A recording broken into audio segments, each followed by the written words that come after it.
السلام علیکم ورحمۃ اللہ وبرکاتہ۔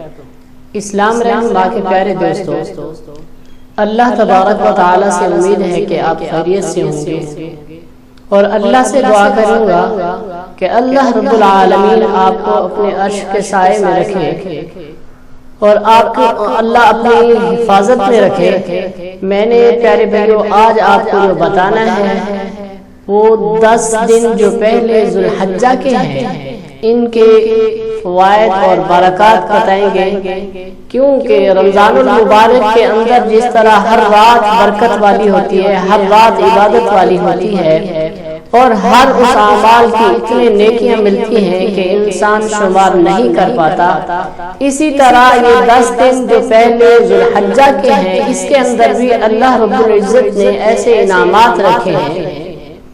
تو پیارے بھائیو ان اعمال کو کرنے کے لیے ہمیں بہت زیادہ لمبے چوڑے پابند ہونے کی ضرورت بھی نہیں۔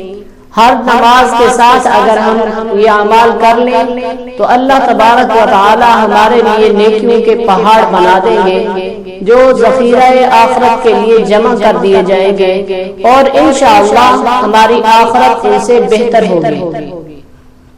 تو ان اعمال کو بتانے سے پہلے آپ سے گزارش کروں گا کہ آپ نے اگر ہمارے چینل کو سبسکرائب نہیں کیا تو سبسکرائب کر لیں، اور اس ویڈیو کو آخر تک دیکھنا ہے۔ اگر آپ کو ویڈیو اچھی لگے تو لائک کرنا ہے اور شیئر کرنا ہے، تمام احباب تک اس کو پہنچائیں گے، تو اسی کے ذریعے سے اللہ رب العالمین ہم سب کی نجات فرمائیں گے اور ہم سب کو معاف فرما دیں گے۔ تو پیارے بھائیو اب چلتے ہیں ان اعمال کی طرف۔ آپ کو معلوم ہے کہ جس انسان نے ایک مرتبہ سبحان اللہ کہا اس نے جنت کے اندر ایک درخت لگا دیا۔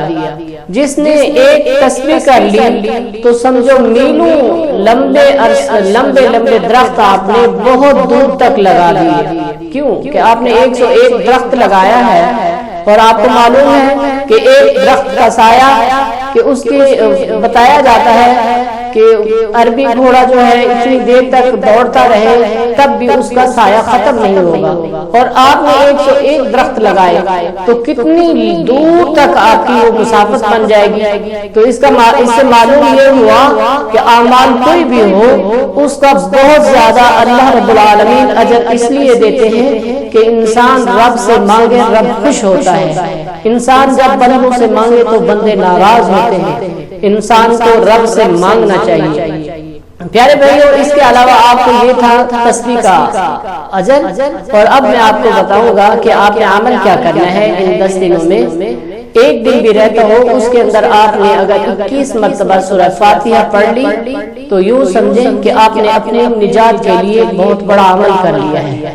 تو پیارے بھائیو سورہ فاتحہ کو روزانہ ہر نماز کے بعد اگر 21 مرتبہ پڑھ لیں تو ان جتنے باقی دن ہیں ان کے اندر بھی یہ اعمال کر لیں تو انشاءاللہ آخرت میں ہمارے لیے اتنی ذخیرہ ہوگا کہ ہم خود سوچیں گے کہ ہم نے تو اتنے اعمال نہیں کیے، لیکن اللہ رب العالمین کی رحمت بہت وسیع ہے۔ تو پیارے بھائیو آپ اپنے ان اعمال کو اختیار کریں، انشاءاللہ اللہ رب العالمین ہم سب کی مغفرت فرمائیں گے۔ تو انشاءاللہ آپ تیار ہوں گے، انشاءاللہ ملتے ہیں نیکسٹ ویڈیو میں۔ اللہ حافظ، السلام علیکم۔